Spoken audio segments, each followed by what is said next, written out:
ঈদের চতুর্থ দিনেও প্রেক্ষাগৃহে দেখা গেছে জনস্রোত। সিনেমা হলে ছিল পারিবারিক মিলন মেলার চিত্র। মাল্টিপ্লেক্স বা সিঙ্গেল স্ক্রিন সবখানেই দর্শকদের ভিড়। তাণ্ডবের শো বেশি, তারপরও হাউসফুল। এদিকে শো কম থাকায় টিকিট মিলছে না উৎসবের। বিস্তারিত সুমনা সুমির প্রতিবেদনে। ঈদে মুক্তি পেয়েছে 6টি নতুন সিনেমা।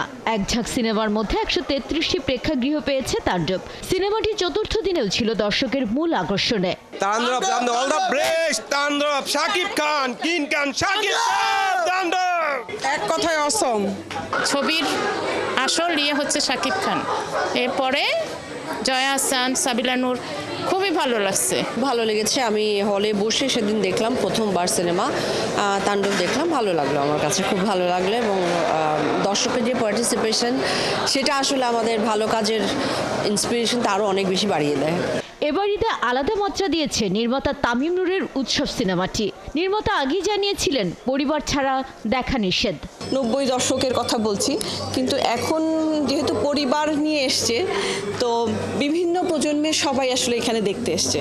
তো আমরা আসলে যেটা ভেবেছিলাম যে 90 দশকের দর্শকদের সাথে কানেক্ট করতে পারবো, কিন্তু দেখা যাচ্ছে কি এখনকার জেনারেশনের সাথে হচ্ছে কি এটা কানেক্ট করছে, বা ওরা বুঝতে পারছে যে আচ্ছা এই সময়টা এরকম ছিল।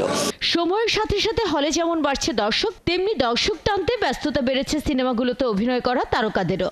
যারা যারা ছিলেন সবাই খুব ফেভারিট। আমার বেশি ফেভারিট হচ্ছে জাহিদ হাসান।